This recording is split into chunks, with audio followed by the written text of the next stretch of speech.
OG Anunoby is staying in New York. Sources tell our Adrian Wojnarowski that the free agent forward intends to sign a 5-year, $212 million contract to return to the Knicks. The deal includes a player option and a trade kicker. This, of course, is good news for New York, especially after acquiring Mikal Bridges. So the Big Apple got even sweeter following that acquisition of Bridges and the signing of Anunoby, as the New York Knicks are now tied with Denver and OKC for the second shortest odds to win next season's title on ESPN Bet. The Celtics remain heavy favorites to repeat. All right, Legs is back with us, as well as Kendrick Perkins. Tim, I'm going to start with you. Yeah. Who do you think is a team under the most pressure after the Knicks move? I'm going to go with Milwaukee for the answer to this question. I know Giannis was hurt this past postseason, all right? And he didn't play at all, whereas Joel Embiid was able to play hurt, all right? At least he was on the court. And I know that Giannis has a championship. I get that part too. But when you think about Milwaukee being under pressure, I know that Giannis is locked up at the very least for the next 3 years before a player option kicks in. That don't stop the stars from asking out. And you got to wonder how long he's going to want to stay in Milwaukee. There's been speculation about that. That's number one.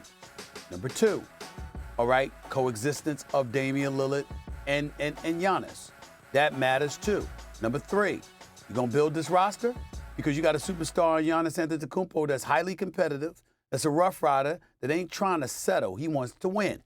Number four, Doc Rivers. We know that when he arrived in Milwaukee, it wasn't a successful stint. You didn't record a 500 record, and you got bounced out in the first round. Obviously, because of health reasons, primarily more so than anything else. But here's what we got to watch out for. Legs, Perk. Who's the new lead assistant in Milwaukee? Would be Darvin Ham.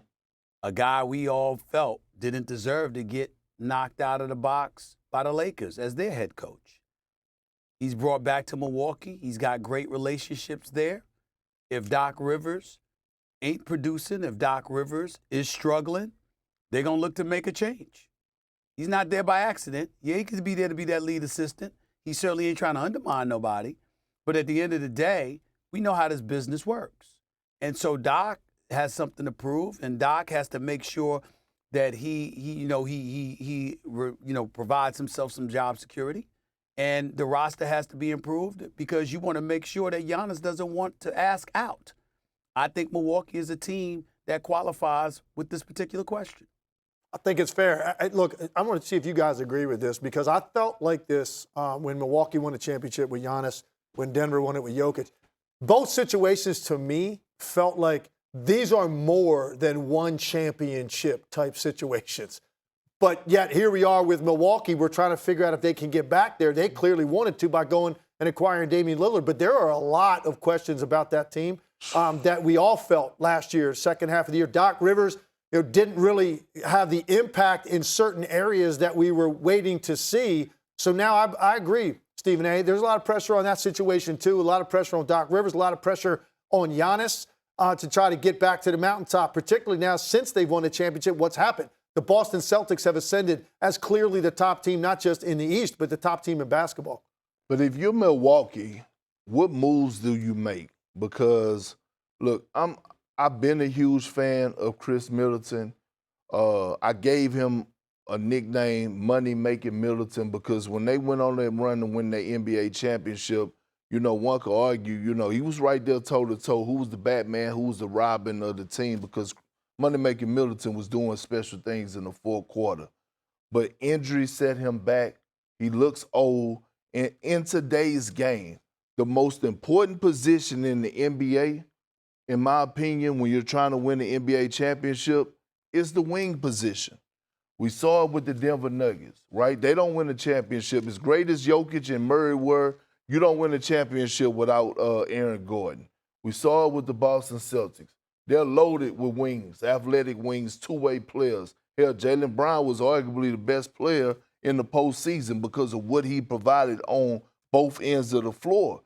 If you're Milwaukee, you got to get that guy. You got to get that guy. It's a must. It's a reason the Knicks went out and got Mikal Bridges and OG and didn't hesitate to give OG Anunoby his money because it's the most important position. I feel like the front office of the Milwaukee Bucks, it's time for them to have and make some tough decisions. I don't know what the market is for Chris Middleton, but I do believe. Now, he had some okay moments. He had some nice moments in the postseason, but him and Brook Lopez, I think it's about that time for them to search and see what they could, get back for those guys because they need to get younger at the wing position. Well, Brook Lopez in the last year of his deal at $23 million. Chris Middleton, if I remember correctly, I know he's got a $34 million player option after next season, making $31.6 million this upcoming season. Those are movable contracts. So I think that's a viable suggestion that you made, Perk. Those are movable contracts for the Milwaukee Bucks. Make no mistake about it. We'll see what they do. They better do something because standing pat ain't going to get it done. That's not going to beat the Boston Celtics. It ain't going to beat the New York Knicks either, by the way. Wanna try to boast at what I look like. Think I'm gonna try to wear I pull up long range. Jimmy with the heat, I'm on fire. It's NBA over here, feeling tough.